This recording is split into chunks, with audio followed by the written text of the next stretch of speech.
ನೋಡಿ, ಸಿಲಿಂಡರ್ ಸಂಕಷ್ಟ ಬಗೆಹರಿಸಲು ಇದೀಗ ಸಿದ್ದರಾಮಯ್ಯ ಅವರ ಸರ್ಕಾರ ಸಜ್ಜಾಗಿದೆ. ಈ ಕುರಿತು ಅಂತೂ ಇಂತೂ ಫೈನಲಿ ಗ್ಯಾಸ್ ಏಜೆನ್ಸಿ ಜೊತೆಗೆ ಇದೀಗ ಸಭೆ ಮಾಡಲಿಕ್ಕೆ ಮುಂದಾಗಿರುವಂತದ್ದು ಸಿಎಂ ಸಿದ್ದರಾಮಯ್ಯ ಅವರ ಸರ್ಕಾರ.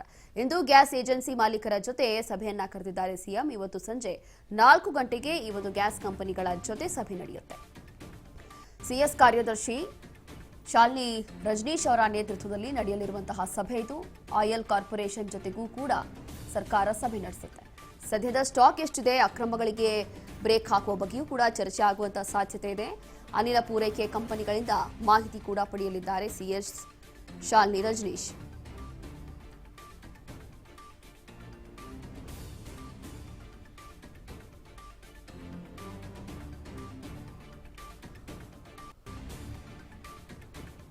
ಸಿಲಿಂಡರ್ ಸಂಕಷ್ಟವನ್ನ ಬಗೆಹರಿಸಿ ಅಂತ ಹೇಳಿದಾಗ ರಾಜ್ಯ ಸರ್ಕಾರ ಹೋಗಿ ಕೇಂದ್ರ ಸರ್ಕಾರದ ಮೇಲೆ ಹಾಕಿತ್ತು, ಕೇಂದ್ರ ಸರ್ಕಾರ ಹೋಗಿ ರಾಜ್ಯದ ಮೇಲೆ ಹಾಕಿತ್ತು. ಆದರೆ ಈಗ ಅಂತೂ ಇಂತೂ ಫೈನಲಿ ಹೇಗೋ ಒಂದು ಸಮಸ್ಯೆಯನ್ನ ಬಗೆಹರಿಸೋಣ ಅಂತ ಹೇಳಿ ಸಿದ್ದರಾಮಯ್ಯ ಅವರ ಸರ್ಕಾರ ಕೂಡ ಮುಂದಾಗಿದೆ.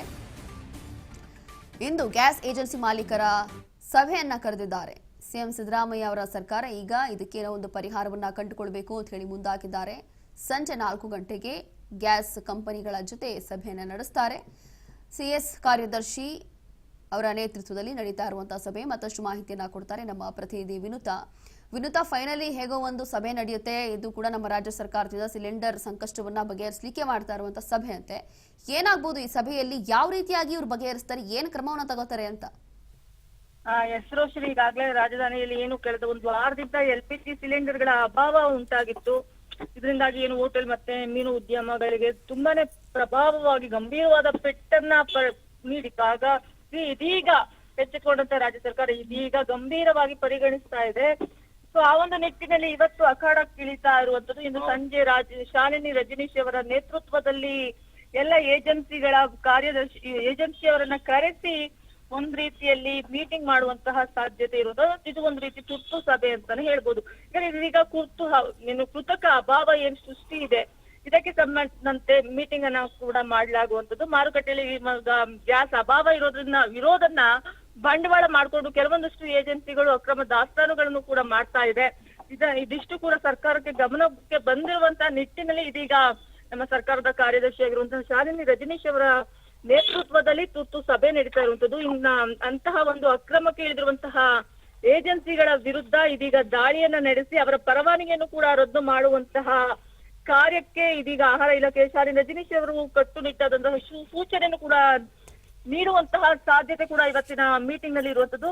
ಇನ್ನ ಗ್ಯಾಸ್ ಸಿಲಿಂಡರ್ಗಳ ಪೂರೈಕೆಗೆ ಕನಿಷ್ಠ 48 ಗಂಟೆಗಳ ಗಡುವನ್ನು ಕೂಡ ನೀಡುವಂತಹ ಸಾಧ್ಯತೆಗಳು ಕೂಡ ಇರುವಂತದ್ದು. ಹೋಟೆಲ್ ಮತ್ತು ರೆಸ್ಟೋರೆಂಟ್ಗಳಲ್ಲಿ ಏನು ಬಂದಿದೆ ಬಾಕಿ ಬುಕ್ಕಿಂಗ್ಗಳು, ಆ ಎಲ್ಲಾ ಬುಕ್ಕಿಂಗ್ ಗಳನ್ನು ಕೂಡ ಈ ಒಂದು 48 ಗಂಟೆ ಅಂದ್ರೆ 2 ದಿನಗಳಲ್ಲಿ ಪೂರೈಸಬೇಕು ಅನ್ನುವಂತಹ ಒಂದು ಖಡಕ್ ಎಚ್ಚರಿಕೆ ಅಥವಾ ಗಡುವನ್ನು ಕೂಡ ನೀಡುವಂತಹ ಸಾಧ್ಯತೆ ಇರುವಂತದ್ದು.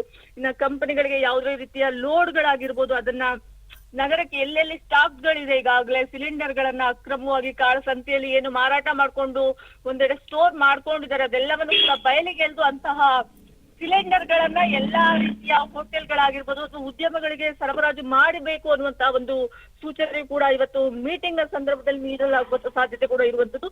ಇನ್ನ ನಮ್ಮ ಬೆಂಗಳೂರಿನ ಪ್ರತಿಷ್ಠಿತ ನಗರಗಳು ಅಂತಾನೆ ಹೇಳ್ಬೋದು, ರಾಜಾಜಿನಗರ ಸೇರಿದಂತೆ ಕೆಲವೊಂದಷ್ಟು ಹೋಟೆಲ್ಗಳು ಕೂಡ ಬಂದ್ ಆಗಿತ್ತು. ಇದರಿಂದ ಏನಾಗಿದೆ, ನಮ್ಮ ಒಂದು ಆರ್ಥಿಕತೆಗೆ ಕೂಡ ಹೊಡೆತ ಬಿದ್ದಿರುವಂತದ್ದು.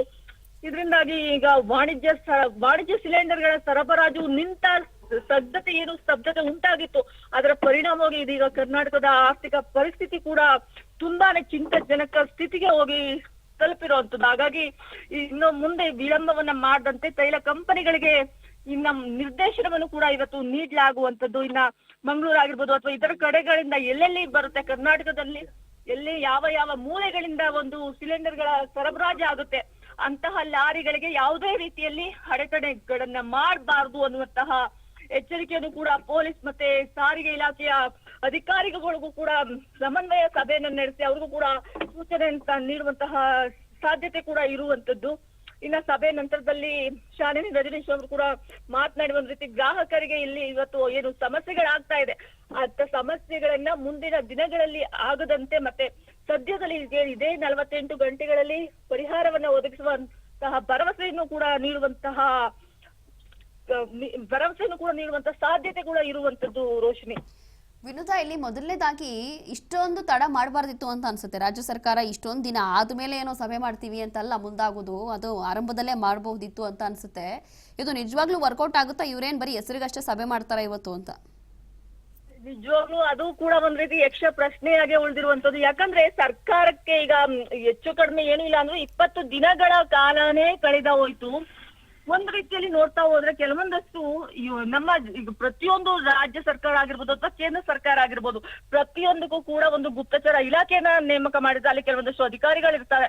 ಅವರ ಕೆಲಸ ಏನು ಅಂದ್ರೆ ಮತ್ತೆ ಮುಂದಿನ ದಿನಗಳಲ್ಲಿ ಯಾವುದೇ ರೀತಿಯಲ್ಲಿ ಈಗ ಯುದ್ಧಗಳಾಗಿರ್ಬೋದು, ಬೇರೆ ದೇಶಗಳಲ್ಲಿ ಯಾವೆಲ್ಲ ಒಂದು ತೀವ್ರ ಆತಂಕ ಸೃಷ್ಟಿಯಾಗುವಂತ ಸಂಭವ ಇದೆಯಾ ಅನ್ನೋದನ್ನ ಕೂಡ ಕೂಲಂಕುಷವಾಗಿ ಅವರು ಒಂದ್ ರೀತಿಯಲ್ಲಿ ಸ್ಟಡಿ ಮಾಡುವಂತ ಸಾಧ್ಯತೆ ಕೂಡ ಇರುತ್ತೆ. ಆದ್ರೆ ನಮ್ಮ ಒಂದು ಕೇಂದ್ರ ಸರ್ಕಾರ ಇದುವರೆಗೂ ಏನ್ ಮಾಡ್ತಾ ಇತ್ತು, ಮುನ್ನೆಚ್ಚರಿಕೆಯಾಗಿ ಇವ್ರಿಗೆ ಯುದ್ಧದ ಪರಿಣಾಮಗಳ ಬಗ್ಗೆ ಗೊತ್ತೇ ಆಗ್ಲಿಲ್ವಾ?